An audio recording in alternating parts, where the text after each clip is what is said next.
Welcome to Meanie Productions, and I'm Johnny Fleury, and today we're going to teach you some ways of creating some hook lines, just easy hacks for singer-songwriter guitarist. Real basic stuff. This coincides with an article from New Zealand Musician that I wrote, so you need to have the PDF from the New Zealand Musician magazine, or go to the site. Okay, so here we go. So basically, if you know your alphabet up to G, and you can count to 13, you're sweet as. If you can count to 8, that'll be all good. So we're going to show you how to do this, and this is a really good thing I teach a lot of my singer-songwriter guitar players who are songwriters in the classes, and it works really well. I think it's really simple. Okay, here we go. First thing we've got to do is tune up. Here's a low E, we're in standard tuning, and an A. B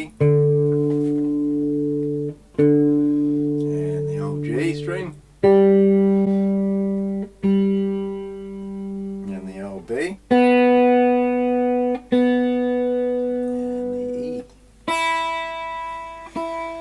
So yeah, this is a really cool technique. People that use this technique, some of my favourite songwriters, they're guitarists.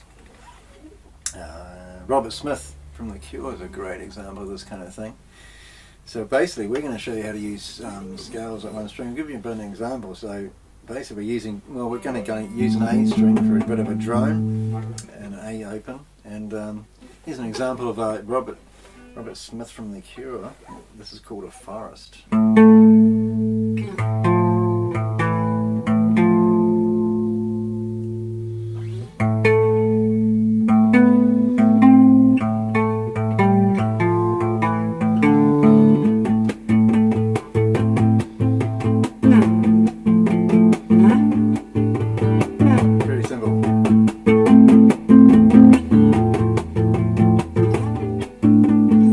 Simple stuff, and you know, The Edge is another guy that uses lots of this kind of technique. You know, things like one string, they just, you know, or using a couple of strings, very effective. And if you know a few things on the guitar, it's going to be a cool way of kind of expanding your repertoire of knowledge. So it's very cool. It doesn't really hurt your creativity at all. It's very simple.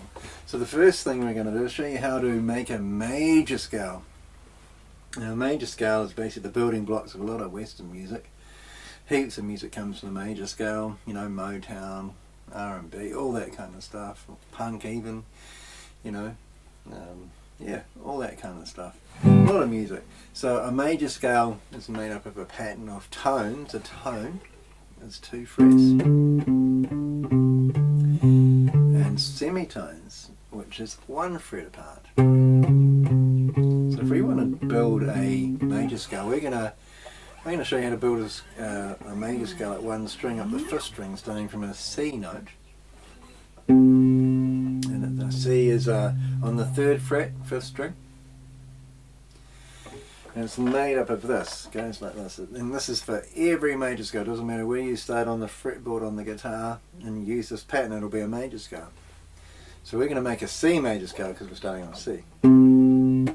So the pattern goes tone, which takes us to the 5th fret, and then another tone from there, which takes us to the 7th fret, and then a semitone, which is just 1 fret apart, takes us to the 8th fret, and then another tone from there, takes us to the 10th fret, and then another tone, and then another tone, takes us to the 14th, and then another semitone, takes us to the 15th. So I'll do that. So it's a tone, tone, semitone, tone, tone, tone, semitone.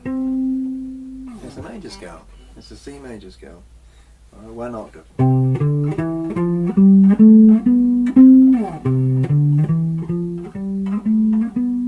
So we put letter names to that. That'll be C, D,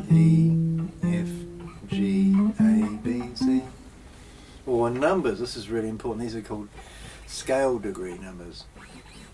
There's another thing I'm going to teach you today to do with these numbers.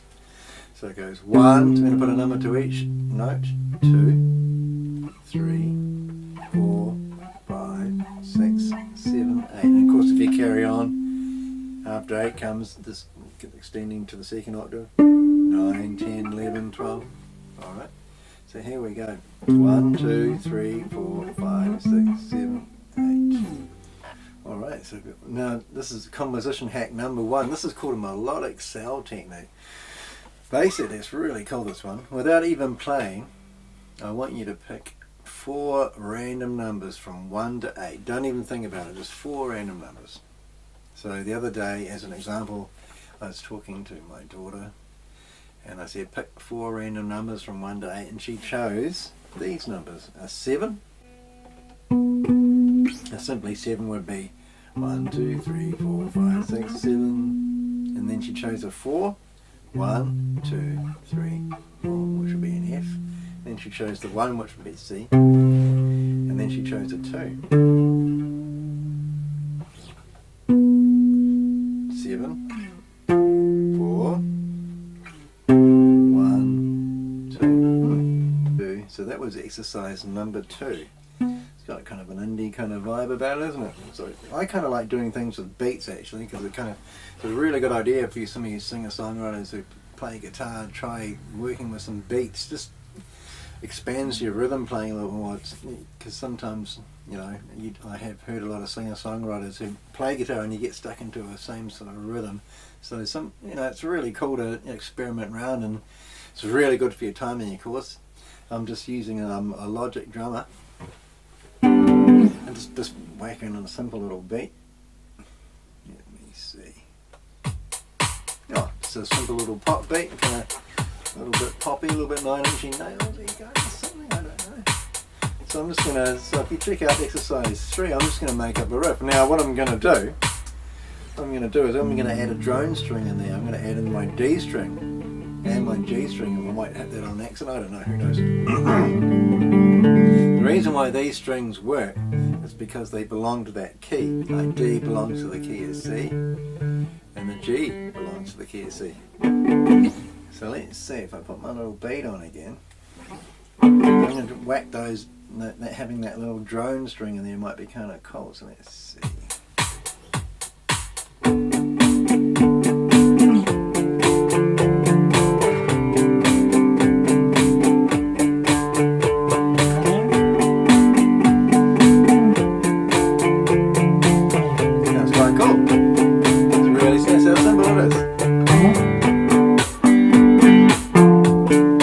So you can do different rhythms with that, you might want to pick it.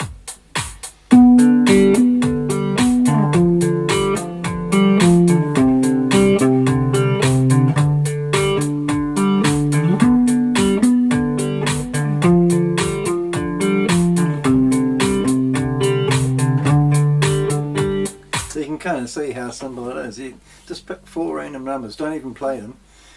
And it's amazing what you can come up with just with a little bit of imagination and, you know, just a bit of creativity. You can play them in different orders, play different rhythms, you know, also, you know, you might want to add more. I find 4 notes is quite cool for making up a little idea.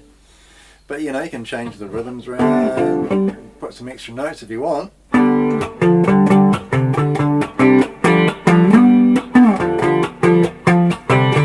know, start mucking around a little bit, just see what happens. So composition hack number 2. This is another cool thing. This is called sequencing. Basically sequencing is a predetermined number of notes from a scale played in an order.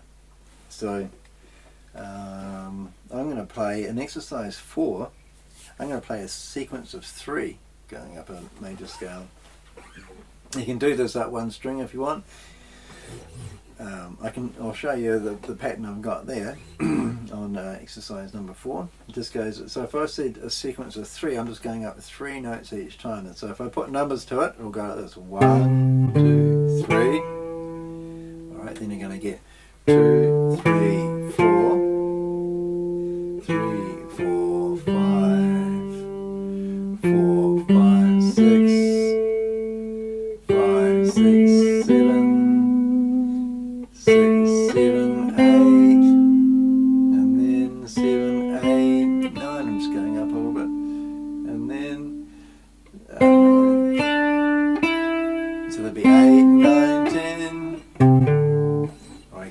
one string as well, if you wanted to.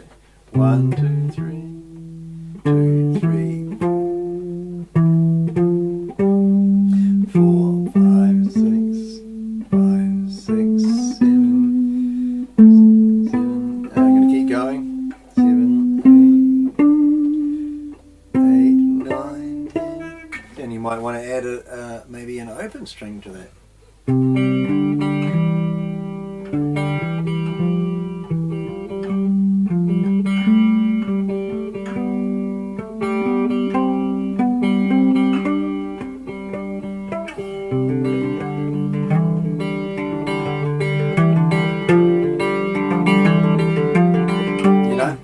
It's pretty endless, really. It's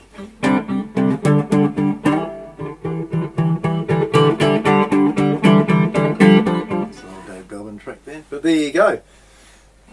Really easy, just create some really nice things. We can do another technique that I kind of like is the old hybrid sequencing techniques, when you're using a sequence with two different number values in it. So in other words, I'm going to do a sequence of 5 followed by a sequence of 3s. Alright, so this is exercise number 5. So a sequence of 5 would be like this. I'm going to put numbers with it.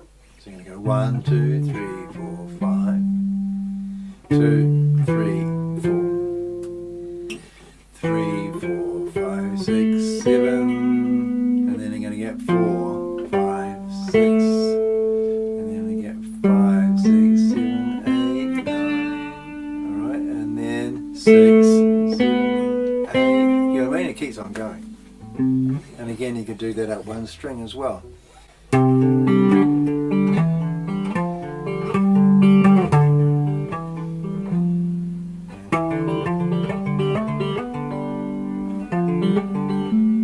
Heaps of things you can do. So this is composition hack number 3, the intervallic approach. Alright, this is pretty, so intervallic means, so an interval is the distance between two notes. Okay, so for example, if I was going to do a interval pattern going up a major scale in thirds, it would be 1, 3, alright, and then 2, 4, 3, 5. Alright, and then you're going to get 4, 6, 5, 7, 6, 8, and then 7, 9, and then 8, 10.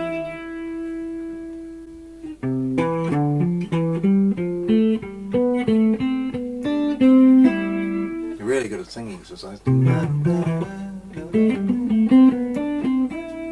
Really good for warming up your vocals before you go on stage, that one. Go backwards.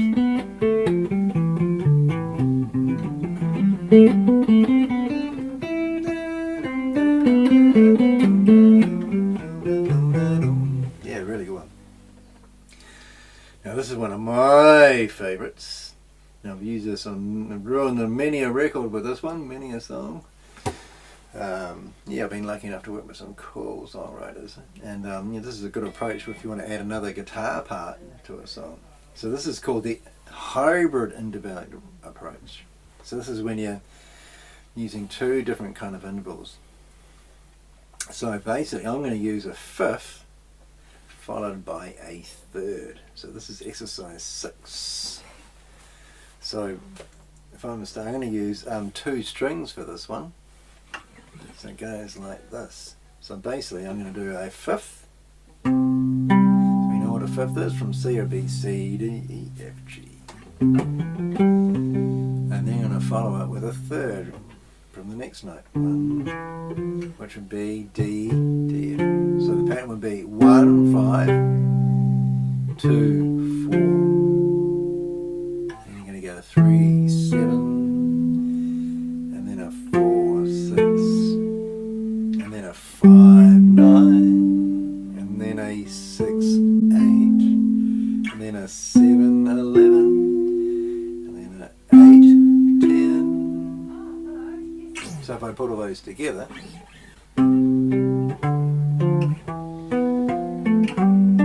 Heaps of possibilities here.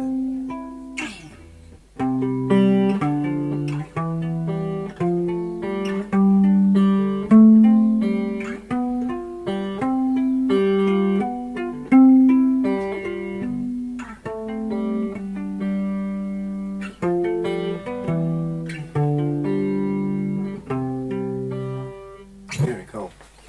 So this is opening up a whole lot of, opens up a whole lot of new doors, really.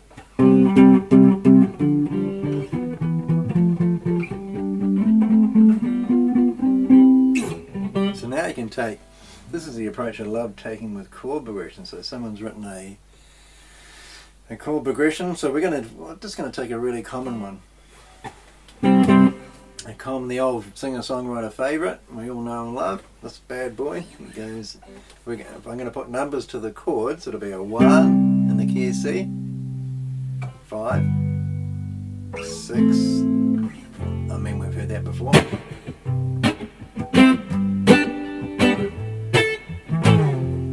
heaps of songs. So it's going to be like a C chord. Remember that from the major scales that you can form Meanie a chord as well. We can form chords from each note of the scales. There's a certain group of chords that go with those scales.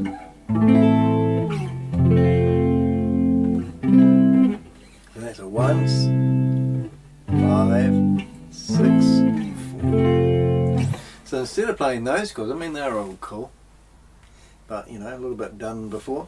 So so instead of doing that, I'm going to put intervals. So I'm going to basically take the bass note of the chord, which would be C, the C chord, and I'm going to put a fifth to that.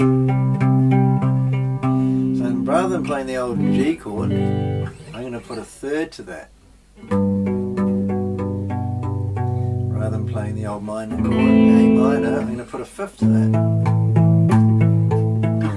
And rather than playing my standard F chord, I'm going to put a third to that. So if I put my little beat on, woohoo! There we go. So I'm going to get.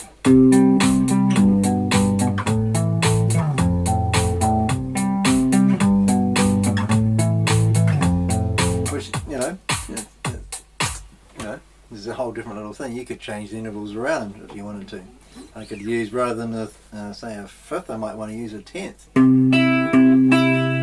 Instead of using the third for the G chord, I might want to do a fifth, 10th to a fifth. I could change them each time. 10, there we go, fifth, 11th. I mean, heaps of people do that, like you know, Chili Peppers' Scar Tissue. I think that's a great song using 10th.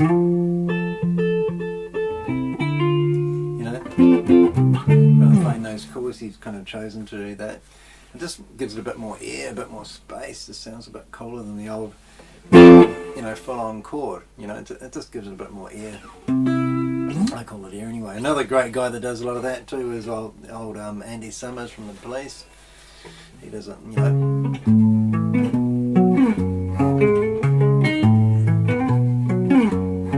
That's a great tune, you know, really good. And basically, he's just stacking fifths on top of each other.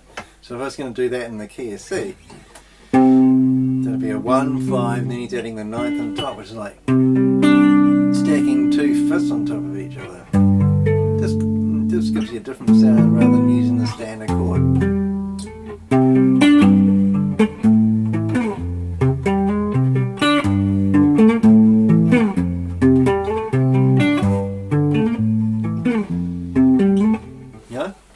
Just a different kind of sound. He used that trick quite a bit. Same sort of idea. No, there you go. Just really cool little ideas. And I've used that technique quite a bit just to come up with someone's written a bit of a song and they get hired to do a session. And just might change some of those sounds around. You do hear a lot of. I might go. What can I do? I could do a 9. 9. Maybe a 13 and 10.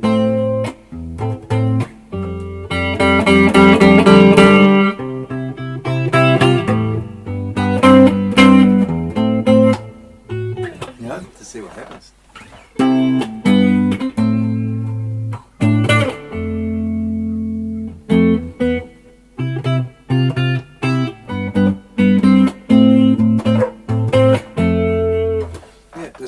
There's so many things you can do. It's very cool. It's very simple. You know, so take your chord progression, just start mucking around with it. It's got a nice sound. So I might say if I'm just taking a C to an F to a G, I might just whack it instead of whacking a, I might just use a 9. So C.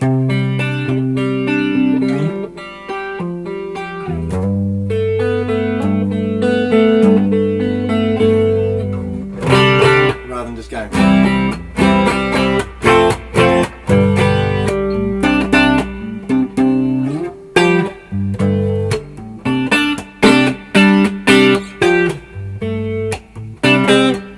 then start.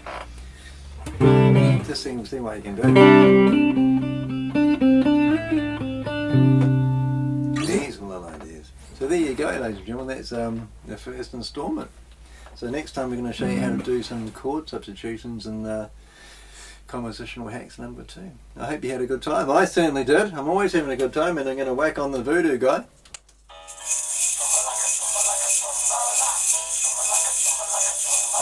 have a lovely day. See you next time. Thank you. MeaniePantsProductions.com